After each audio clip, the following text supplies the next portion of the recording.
Você sabe que o plano da Williams está dando certo quando um piloto que abandonou a corrida está trabalhando como estrategista de outro.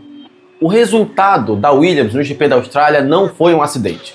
Caso você não tenha acompanhado a pré-temporada ou até mesmo viu apenas o GP da Austrália e tomou um susto quando a Williams passou para o Q3 ou classificou alto nos pontos, saiba que isso não é uma surpresa ou um acaso, ou um acidente por conta da chuva, e sim um trabalho que está sendo bem feito na equipe, uma organização.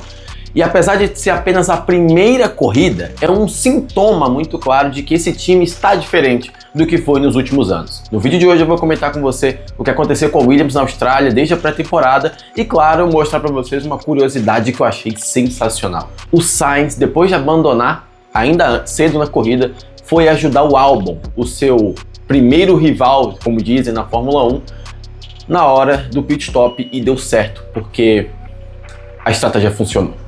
Bem-vindos a mais um vídeo aqui, senhores, terceiro vídeo em 2 dias. Tô aqui de novo, olha só, eu tô voando. A temporada voltou, tô começando a criar vídeo assim de tudo que é coisa. Bem-vindos a mais um vídeo meu, eu sou o F e falo de Fórmula 1 todos os dias, aqui agora, olha só. E caso goste de Fórmula 1, inscreva-se aqui nesse canal para ver mais vídeos meus e, claro, já clica no like porque ajuda bastante. E é o seguinte, a Williams, desde o início do ano, talvez até desde o final do ano passado, tem apresentado uma melhora que é característica das equipes que começam a passar por uma espécie de revolução. Você sabe muito bem como que era a fase da Williams até uns tempos atrás. Era simplesmente a pior equipe, depois virou a segunda pior e começou a duelar com as equipes lá de baixo para ver se ela conseguia respirar mais um pouco. E depois do que aconteceu em 2024, quando a equipe até tinha um carro rápido de reta, só que os pilotos não sabiam fazer curva, era toda hora alguém no muro, ela teve um prejuízo muito enorme. E aqui já entra num ponto que eu não posso esquecer de comentar. A melhora da Williams nesse ano é um presente para os mecânicos. Isso porque na temporada passada, toda a corrida alguém perdia o carro dava PT, era mais ou menos assim. Inclusive no ano passado o Albon bateu o carro, a Williams não tinha o chassi reserva e quem teve que pilotar o carro do Sargent foi o Albon. A Williams precisava tanto de pontos que ela acabou sacrificando um piloto porque o outro não tinha carro. Era nesse nível.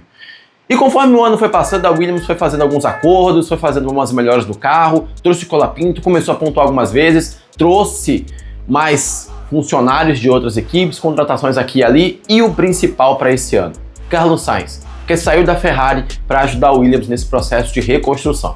Ele que passou por equipes que também estavam passando por essa situação, e a Williams agora vira só mais uma equipe que o espanhol vai ajudar a se reerguer novamente. E eis que chegamos em 2025, porque nos testes, quando a Williams começou a entrar na pista, todo mundo ficou de olho. Isso porque, de tudo que aconteceu no ano passado, ela tinha apresentado uma melhora óbvia e não só significativa, mas muito grande. De um jeito ou de outro, ela saiu de competir pelas posições baixas nas corridas para ser a quinta ou sexta força, mais ou menos. Quinta ou sexta força. E aqui, se a gente for elencar essas expectativas com a realidade do GP da Austrália, a gente consegue perceber que, sim, a Williams ali está abaixo do Big Four, McLaren, Red Bull, Ferrari e Mercedes, e ficaria brigando ali com Alpine, Racing Bulls e Aston Martin. Acredito até que a Racing Bulls possa estar até mesmo sendo a principal rival da Williams nessa temporada. Mas, claro, ainda tem o GP da China pra gente discutir isso. Só que aí todo mundo falou, né? Ok, é só o período de testes. A Williams não vai ser isso tudo no campeonato? Na primeira corrida já foi. Porque na classificação colocou os 2 carros, sem muito drama, sem muito esforço, já no Q3, e classificou com o Albon à frente de 2 Ferraris. Tudo bem que a Ferrari, né, tem lá seus dias. Mas ela colocou os 2 carros no Q3 para uma equipe que sofria para passar pro Q2. E já na corrida, bom, Sainz deu aquela rateada, rodou, não estava acostumado com o motor Mercedes, o motor deu no pé antes da hora, ele acabou rodando, o carro foi pro muro, enquanto o Albon ficou na pista no seco, no molhado, a estratégia funcionou e assim ele marcou pontos. Marcou 12 pontos porque ele terminou em quarto, mas logo depois de reverter a punição do Kimi Antonelli, ele perdeu 2 pontos, chegou na verdade em quinto. E nessa corrida aconteceu uma coisa muito curiosa que foi o seguinte, de acordo com James Vowles, o Carlos Sainz foi importante na estratégia do Albon. Isso porque, vamos lá, conceito básico de corridas na chuva. Se você coloca o pneu de chuva quando a pista ainda não está molhada, a chance do pneu se destruir e não funcionar depois é muito grande. Enquanto isso, se você coloca pneu slick, pneu de pista seca, no molhado, você já imagina, o carro escorrega para fora da pista. Então o pit stop tem que ser na hora perfeita. E o Sainz, com o feeling de piloto, simplesmente foi até a pit wall, falou para a galera da Williams e disse o seguinte: se vocês não trocarem o pneu agora, ele não vai sobreviver nas últimas curvas daqui a alguns minutos.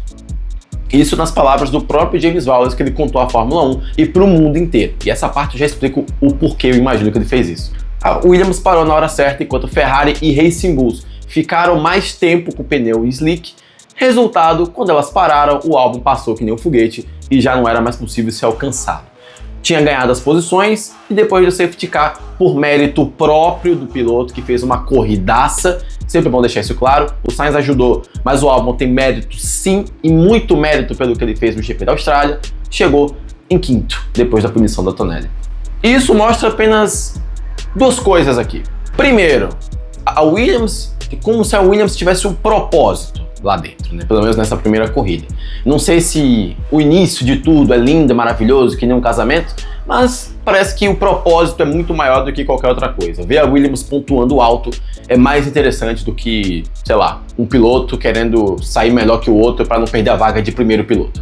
Segundo, o Albon é muito subestimado, porque a gente só tá falando do Carlos Sainz esse tempo todo, e o Albon classificou na frente do Carlos Sainz e terminou na frente do Carlos Sainz, já que o Sainz não acabou a corrida. E uma outra coisa, depois dessas duas, eu falei que eram só duas, mas vou emendar um bocado aqui. O James Vowles falar que o Sainz ajudou na estratégia do Albon é verdade, eu imagino que é verdade, só que também pareceu uma ideia de que assim, ó, poxa, o Sainz rodou, tava todo mundo com expectativa e tal, ele ajudou na estratégia. Vou falar pra todo mundo que ele ajudou, que é pro mundo inteiro saber que ele participou disso. Sabe aquela coisa do... Ele não estudou o trabalho, não fez o cartaz, mas ele ficou lá segurando o cartaz na apresentação. Então ele participou, ele tem que ganhar nota. Mais ou menos isso. Eu acho que uma espécie de contenção de danos, já que agora ninguém tá falando que o Sainz pipocou, que o Sainz foi mal na corrida. Agora tá todo mundo falando que o Sainz ajudou a equipe. Eu acho isso muito interessante. Talvez eu esteja pensando demais, mas de um jeito ou de outro, isso acaba sendo parte do processo do trabalho. Mas não tira o mérito do Albon e nem do Sainz, claro. O mais engraçado é que a estratégia funcionou justamente contra a Ferrari. E o Sainz veio da Ferrari. Então vamos lá, piada clássica. A estratégia do Carlos Sainz e a cal que ele deu para a Williams foi: vocês estão vendo o que a Ferrari está fazendo? Façam exatamente o contrário. Deu certo para a Williams e deu errado para a Ferrari. Olha só que coincidência. E a Williams ser a quinta força é muita coisa, tá? Não é pouca coisa não. Marcar 3 pontos toda a corrida, enquanto as outras lá não vão marcar nada. Haas, talvez Sauber e Aston Martin, que vai sofrer para marcar pontos, ainda que tenha marcado no GP da Austrália, é uma coisa muito grande. É uma coisa muito forte. Para a Williams é uma vitória. É um bom resultado, mas o time é tão grande que só pontos não vai ser suficiente, só pontos não vão ser suficientes na sequência dos anos. A Williams vai continuar crescendo e ainda vai marcar pódios. Talvez no próximo regulamento, como aconteceu em 2014. Ou não, só o futuro vai dizer. Mas a verdade é, esse resultado do GP da Austrália não foi coincidência. Não foi uma questão de chuva. A Williams estava rápida. Resta saber agora se isso vai se manter na China ou se foi apenas uma questão de pista mesmo. No caso da Austrália. Bom, o futuro vai dizer. Mas eu estou muito feliz com a Williams. E claro, se tudo der errado para a Williams a partir de agora, deste vídeo, eu quero que você não venha aqui, tá? Para dizer que eu estava errado, tá bom? Porque não tem graça. Dito isso, eu quero saber a sua opinião. Comenta aqui embaixo, se gostou desse vídeo, clica aqui no like, se inscreve e eu te vejo no próximo. Até lá!